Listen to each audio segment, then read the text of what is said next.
আসসালামু আলাইকুম ওয়া রাহমাতুল্লাহি ওয়া বারাকাতুহু। কি অবস্থা সবাই, কেমন আছেন? আশা করি আপনারা সকলে ভালো আছেন।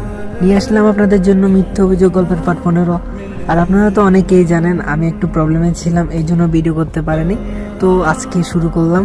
তো চ্যানেলে এখন যারা নতুন আছেন তারা এখনই চ্যানেলটি সাবস্ক্রাইব করে বেল আইকনটি প্রেস করে দিবেন। আর নতুন নতুন গল্প আসতেছে, তো চলুন আর দেরি না করে এখনই শুরু করে দেওয়া যাক আমাদের আজকের ভিডিও। চলে গেলাম হ্যাপির কেবিনের কাছে। একজন ডাক্তারকে অনেক কষ্ট করে রাজি করালাম। তারপর হ্যাপির কেবিনে গিয়ে দেখলাম মেয়েটা নিষ্পাপ মুখটি নিয়ে কত সুন্দর করে শুয়ে আছে। তারপর আমি তার কাছে গিয়ে বসলাম। বসে বসে ভাবছি আর মনে মনে বলছি, আল্লাহ তুমি তাকে সুস্থ করে দিও, আমি যেন খুব তাড়াতাড়ি ওকে ভালো দেখতে পারি। কথাগুলো বলতে বলতে আমার চোখ দিয়ে পানি পড়ছে। ঠিক তখনই হ্যাপি জ্ঞান ফিরে আসলো। জ্ঞান ফিরে সাথে সাথে আমি ডাক্তারকে ডেকে দিলাম। ডাক্তার এসে সব কিছু দেখলো আর আমাকে বলল, চিন্তার কিছু নেই, আশা করি ইনশাল্লাহ খুব তাড়াতাড়ি সে ভালো হয়ে যাবে। আর এভাবে দেখতে দেখতে দীর্ঘ 12 দিন কেটে যায়। এখন মোটামুটি ও অনেক সুস্থ হয়েছে, তাই আমাদের হাসপাতাল থেকে চলে যেতে হবে। তারপর সেইখান থেকে হাসপাতালে যাবতীয় সব কাজ শেষ করে ওষুধপত্র নিয়ে আমরা চলে গেলাম মামার কাছে। মামার কাছে গিয়ে বললাম, মামা আমরা কালকেই চলে যাব।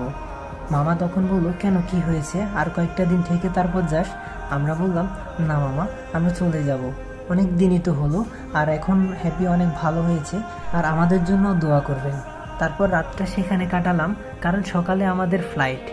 আর সকাল হতেই বাড়িতে কল করলাম, কল করে বললাম আমরা আজকেই চলে আসছি। তারপর মামা মামির থেকে বিদায় নিয়ে চলে গেলাম এয়ারপোর্টে। তারপর আমি আর হ্যাপি প্লেনে উঠে বসলাম। হ্যাপি তখন আমাকে বলল, তুই কি ভেবেছিস আমি তোকে এত সহজে ছেড়ে দিব? দেখেছিস আমি ভালো হয়ে গিয়েছি। আমি তখন বললাম, হ্যাঁ, আমি কখনোই চাই না তুই আমাকে ছেড়ে যাস। হ্যাপি তখন বলল, আচ্ছা ঠিক আছে, ওই সব বুঝলাম, এখন তোর কাছে একটা কথা, তুই কিন্তু দেশে গিয়ে বিয়ে করে নিস, কি বলিস?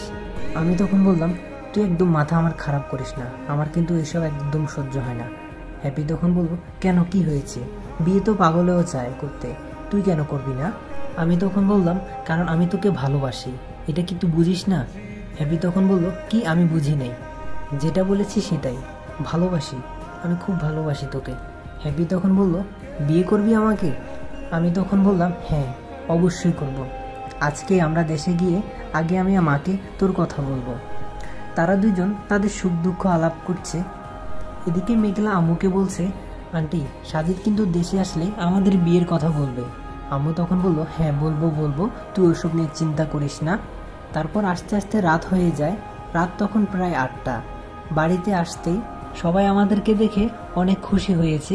এদিকে হ্যাপির আম্মু মানে আন্টি তখন হ্যাপিকে বুকে জড়িয়ে ধরে বলল, মা তুই কেমন আছিস, এখন তোর কেমন লাগছে? হ্যাপি তখন বলল, মা আমি অনেক ভালো আছি, সাজিদ আমার যেভাবে খেয়াল রেখেছে আমার মনে হচ্ছিল তুমি খেয়াল রাখছো, ঠিক এইভাবে ও আমার খেয়াল রেখেছে।